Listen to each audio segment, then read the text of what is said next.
Dawn breaks over the reed marsh. A mother's calloused hand tightens on her child's wrist. The air tastes wrong, briny and metallic. A strangeness is in the tide. Instead of creeping in, the water is slinking backward, as if the sea itself is taking a great, slow breath. The birds have gone silent. An elder hunter, his feet planted in the wet peat, feels a tremor run through the earth, a deep thrum that is not of this world. Nearby, a net strung heavy with river fish suddenly hangs limp in the air. The stream beneath it vanished. On the horizon, a low, constant hum begins to build. This place, a vast, low plain stretching from what will one day be Britain to the shores of mainland Europe, is called Doggerland. For generations, it has been a paradise of rivers, marshes, and forests teeming with game. But the world is changing. For millennia, the colossal glaciers that once capped the north had been in retreat. This is not a gentle thaw. It is a reshaping of the entire continent. As the ice melts, trillions of tons of water pour into the oceans, and the sea level has already climbed dozens of meters since the Great Cold. Valleys have become estuaries, and ancient forests are now eerie graveyards of black stumps, submerged beneath the waves. The meltwater and shifting winds are making the North Atlantic restless. This isn't just a single storm brewing. It is the end of an age. The people of Doggerland live by the water. They must. It is where the fish swarm, where reeds grow for baskets, and where travel is easiest. They have learned its rhythms, its slow, predictable creep. But the water has never lied. Not like teeth. What was once a sprawling landmass is now a fragile network of braided channels and islands, a homeland shrinking by the year. The family on the marsh edge measures the growing danger with their senses. The dog, usually eager to cross the plank bridge to the next islet, now whines and refuses to move, its body low to the ground. A dragonfly skitters past, flying unnaturally low over the damp, exposed mud. The child, curious, licks her lips and feels the crunch of salt crystals left behind by the receding water. Thousands of years later, a marine archaeologist sits in a steel-walled lab aboard a survey vessel in the North Sea. He watches a grayscale river appear on a seismic screen, a ghostly channel carved into the seabed far below today's waves. The rhythmic ping of the sonar echoes in the quiet room, each pulse painting another stroke of a lost world. He is looking at one of Doggerland's ancient arteries, right where oil rigs and wind farms now stand. In a lab in Norway, a geologist runs her fingers over a deep-sea core, a cylinder of mud pulled from the ocean floor. Its layers tell a story of millennia, neatly striped with sediment, but her finger stops at an abrupt, jarring anomaly. A thick lens of clean, pale sand, utterly alien to its surroundings. It is the unmistakable signature of a cataclysmic event, the fingerprint of a prehistoric tsunami that scoured the seabed clean. Back on the marsh, the water is pulled back even further, exposing rippled sand no one has ever seen before, a seabed that has been hidden for eternity. The dog's whine turns into a desperate, guttural howl. The elder hunter turns his gaze from the panicked animal and looks out toward the open sea. The humming is stopped. In the silence, the horizon lifts. It is not the sun, not a cloud. It is a long, low wall of water, impossibly vast, rushing toward them with a hiss that swells and swells into a deafening roar. The world holds its breath.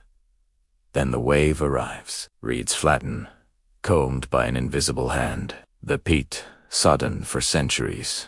Tears like wet bread. A wicker fish weir, woven by someone's grandfather, vibrates, groans, and then unzips itself from the riverbed. A mother clutches her child, wrapping them tight, and dives behind a huge drift log. The first surge hits not a towering cinematic curl, but a brutal bore of water, cold, heavy, and full of grit. The world goes horizontal. Water and sky trade places. The sound is a roar, but it's the feeling that's overwhelming. The immense, indifferent weight of the ocean pressing down. Far to the north, on the coast of what we now call Norway, a geologist points to a map of the seafloor. He doesn't use equations. He talks about a mountainside, a piece of continental shelf the size of Scotland, just letting go Imagine, he says, an entire landscape slumping. The mud and rock liquefying under the pressure, displacing an impossible volume of water. It wasn't an earthquake in the way we think of one. It was a collapse. This collapse sent a pulse, a single, massive heartbeat of water racing outward across the ocean. He gently fingers a thin, pale layer of sand trapped between dark, rich layers of peat in a cliffside. Right here, he says, his voice filled with a quiet certainty.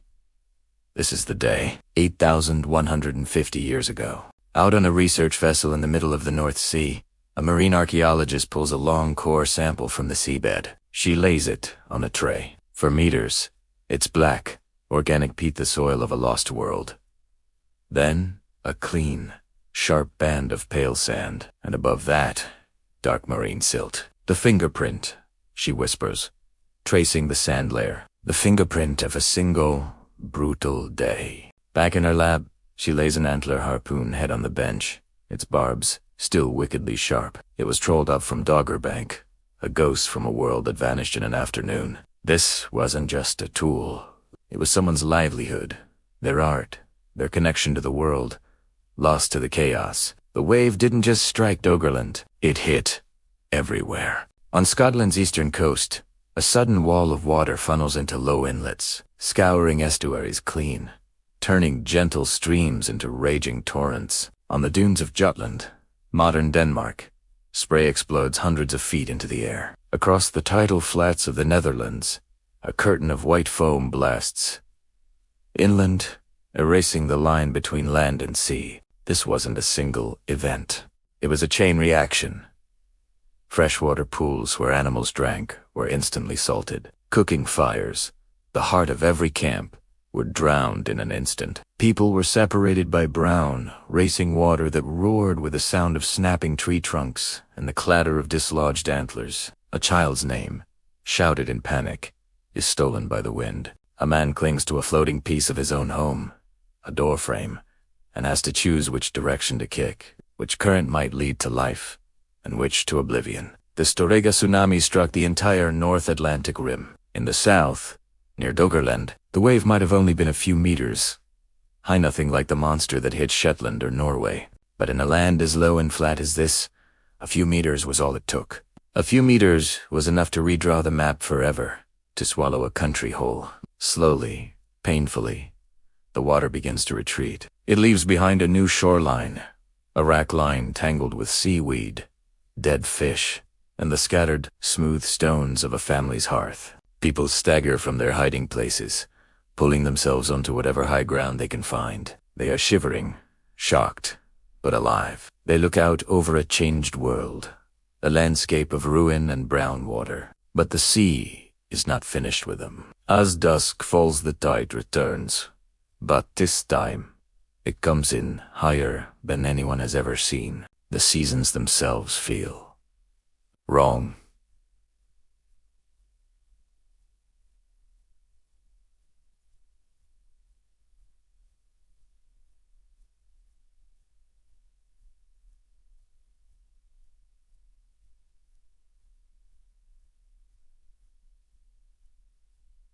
Now a new kind of cold settles with the night, and far, far across the ocean, in North America, colossal lakes, dammed by the last of the ice, are beginning to strain against their frozen walls.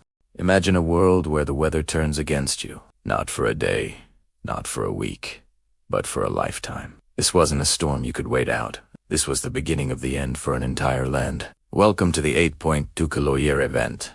A century where the climate simply broke. For our family, camped on a high dune ridge that will one day become the coast of the Netherlands, it began subtly. Summer arrived late and left too soon. A brief, grudging guess. The winds, once familiar, now carried a new, mean chill off a sea that seemed colder, angrier. Seals, creatures of the deep, began appearing in their freshwater rivers, a strange and unsettling omen. Ontibus's berries would ripen, promising a feast, only to be thrashed into the mud by sudden, violent storms. Their cache of smoked fish was dwindling. Arguments broke out and hushed. worried tones around the fire. Should they abandon the coast, their home for generations, and move inland? Thousands of years later, in a quiet, sterile lab, a marine archaeologist leans over a microscope. She isn't looking at treasure, but at tiny grains of pollen extracted from soil dredged up from the seafloor. She watches as the story unfolds. The pollen of alder and birch, trees of a thriving forest, suddenly gives way to salt marsh plants. It's the irrefutable signature of the creeping sea. Beside her microscope lies a tiny flint blade, a microlith. Its tip snapped. A tool, perhaps, dropped by a desperate hand. What caused this chaos? A paleoclimatologist can explain it, not with complex charts, but with the story of water. As the last great ice sheets over North America finally melted, a colossal lake of fresh water burst its banks. This immense volume of cold, fresh water surged into the North Atlantic, effectively choking the ocean's great heat engine, the current that brought warmth to Europe. For a human lifetime, maybe two, the weather simply went sideways. And this wasn't happening in isolation. Far to the southeast, another drama was unfolding around the Black Sea. Today, scientists debate what happened. Some argue that as global sea levels rose, the Mediterranean Sea breached a natural dam at the bottom, unleashing a catastrophic flood into what was then a lower, freshwater lake. They imagined a wall of water advancing daily, swallowing the shoreline. Others suggest a slower, more gradual rise, but whether it was a thunderous cascade or a relentless, silent creep, imagine being there. Imagine living on a beach that never stays put, waking up each morning to find the water closer, the land smaller. Your world is shrinking, day by day. These pressures create impossible choices. An elder in our Doggerland family refuses to leave. The graves of their ancestors, their connection to the past, are already being touched by the salty tides. How can they abandon them? A precious boat, carved from a single log, becomes a point of contention. Burn it for a few nights of warmth against the biting cold, or save it for a desperate unknown crossing into the mist. A mother faces a terrible dilemma. Move her children to a higher dune, safe from the tide but with no source of fresh water or stay. By the spring at their lower camp, knowing its water is turning brackish, a slow poison, they can feel their world fracturing. The vast plain of Doggerland, once a heartland of forests and rivers, is being torn apart. The high ground is becoming a string of islands. What were once gentle hills are now the last remnants of land, like the Dogger Bank, isolated in a grey, widening sea. The clay marshes that will one day be East Anglia are forming from the silt. The sandbanks that will become the Danish coast are being shaped by these new, powerful tides. The end comes on a day with a bruised, purple sky. A spring tide higher and stronger than any they have ever seen surges in. The water doesn't just rise, it rips through the landscape, carving new channels, turning meadows into raging rivers. There is no more waiting. The family gathers their few remaining belongings. With braided animal sinew, they lash themselves together a small, human chain against the might of the ocean. The elder looks back one last time at the fading line of what was once home, now just a smudge in the mist. Now, he says, his voice raw against the wind, or never. They push their fragile boat into the churning water, a force that pulls back, trying to claim them for the sea. Imagine the air, thick with the smell of salt and wet earth. For generations, the crossing was a familiar path, a well-worn journey over marshland and shallow rivers. Now, it's a desperate gamble. The wind whips up without warning, turning the gray channel into a churning chaos of water. A family clings to a crude raft, the rope cutting into their raw, cold hands. A child, scrambling for a foothold, steps onto a familiar submerged tree stump, but the next step finds only a cold, dark void. They're pulled back, gasping, salt water searing their lungs. Their dog, a faithful companion on countless hunts, paddles bravely against the current, its strength fading until it finally sinks beneath the waves. This isn't a single, cataclysmic event. It's the roaring climax of a slow, relentless, invasion. Years of rising tides, of storms eating away at the land, have reached their tipping point. The great plain we now call Doggerland is waves, like hungry wolves, tear at the last high grounds. Familiar hunting trails, once clear and solid, are now just shifting patterns under the water's surface. A grove of hazel trees, a place of gathering and foraging, is now a dangerous shoal, marked only by the white foam of breaking waves at every tide. Everything that was known as being erased, swallowed by the sea. Fast forward 8,000 years, a diver descends into the murky depths of the North Sea. Their light cuts through the gloom, revealing an impossible sight. A drowned forest. The black stumps of ancient oak trees stand like gravestones on the seabed, each ring within their petrified wood a silent record of a year in a world now lost. On the shores of England and the Netherlands, powerful storms still act as messengers from this past, churning up blocks of ancient peat and gnarled roots, depositing them on modern beaches as ghostly reminders of the land that lies beneath. Modern technology peels back the layers of time. Sonar sweeps, mapping the seabed for shipping lanes, reveal the ghostly outlines of braided river valleys, phantom waterways flowing beneath the steel hulls of massive container ships. A fisherman, hauling in his nets, finds something heavy and strange tangled with his catch. He pulls it onto the deck and stares in wonder. It's a mammoth bone, dark and dense, a relic from an age of ice and giants, pulled from the watery grave of a lost continent. He holds it with a mixture of bewilderment and reverence, a direct, physical connection to a forgotten history. On a screen in a lab, a geologist traces the immense scar left by the Storegga Slide, a colossal underwater landslide off the coast of Norway that sent a devastating tsunami across this already drowning world. In another room, an archaeologist carefully plots the locations of Mesolithic flint tools and bone harpoons found, scattered across the seafloor. They are looking at two different sets of data, two different scientific disciplines, but they are telling the same story of catastrophe, separated only by the chasm of deep time. The weight of this moment isn't in maps or data, but in the small, human details. Imagine the taste of stale wood smoke lingering in a damp animal hide cloak, the feel of lampblack smeared under the eyes to cut the blinding glare of the sun on an endless expanse of water, the hollow thud of a wave hitting the side of a dugout canoe, a sound that echoes like a heavy door slamming shut in a deep cave, sealing off the pass forever. As the squall passes, the wind dies down, but the relentless current does not. The family on the raft. Survivors look back. The horizon, once a familiar landscape of hills and forests, is now just an unbroken line of water. Home is gone. Ahead of Temnu cliffs, the ones we will one day call the White Cliffs of Dover, gleam damply in the weak sunlight. They are not arriving in a new land. They are witnessing the birth of an island.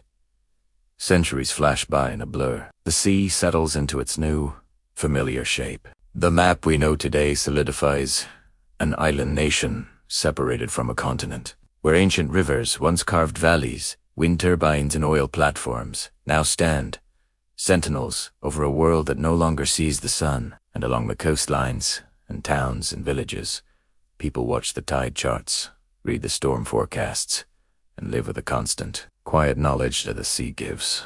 And the sea can take away. Take a deep breath. Imagine a world waking up from a long, deep freeze. For thousands of years, vast ice sheets had locked away the planet's water. But as they melted, the sea began to rise. Not by an inch or two, but by a staggering 120 meters. This wasn't just a change in the weather. It was the redrawing of a continent. Look at this map of the North Sea. Today, it's a busy waterway. But beneath these waves lies a lost world. Seismic surveys reveal ghost rivers, drowned hills, and the faint outlines of a land bridge that once connected Britain to mainland Europe. Archaeologists call it Doggerland. For our ancestors, it was simply home. A vast, low-lying plain of forests and marshes, teeming with life. But as the ice retreated, the sea advanced, relentlessly swallowing this ancient heartland. By 6000 BCE, Doggerland was gone, and Britain was an island. How do we know this? Sometimes the sea gives back what it took. Trawler nets meant for fish, pull-up flint tools, and harpoons carved from antler. Everyday objects of a lost people. After powerful storms, the tides retreat to reveal ghost forests. The dark, gnarled roots of ancient trees, preserved in peat for millennia. These aren't just artifacts. They're echoes of lives lived on the edge of a changing world. Each find is a tangible link to families who watched the shoreline creep closer, generation after generation. This profound transformation wasn't always gradual. Around 8,150 years ago, a massive underwater landslide off the coast of Norway, known as the Storegga Slide, triggered a colossal tsunami. It slammed into the coasts of what are now Scotland, Norway, and Denmark, washing over the last remnants of Doggerland. Geologists can still trace a distinct layer of sand it left behind, a scar preserved between layers of peat, the geological signature of a catastrophe. And these events left their mark not just on the land, but in our collective memory. Think of the flood stories that echo across cultures, the Welsh legend of Doggerland, a kingdom lost beneath the waves. The Breton city of Ease, swallowed by the ocean. While we can't draw a direct line from these myths to specific geological events, they resonate with a deep, ancestral memory of loss, of land surrendered to the sea. They are stories that hold water. Today, the ice is melting again. Seas are rising again. But this time we have something our ancestors didn't. Foresight. We have satellite data, predictive models, and a clear understanding of the geological past. The story of Doggerland isn't just about a world that was lost. It's a lesson in lead time. It teaches us that when the sea rises, you must adapt.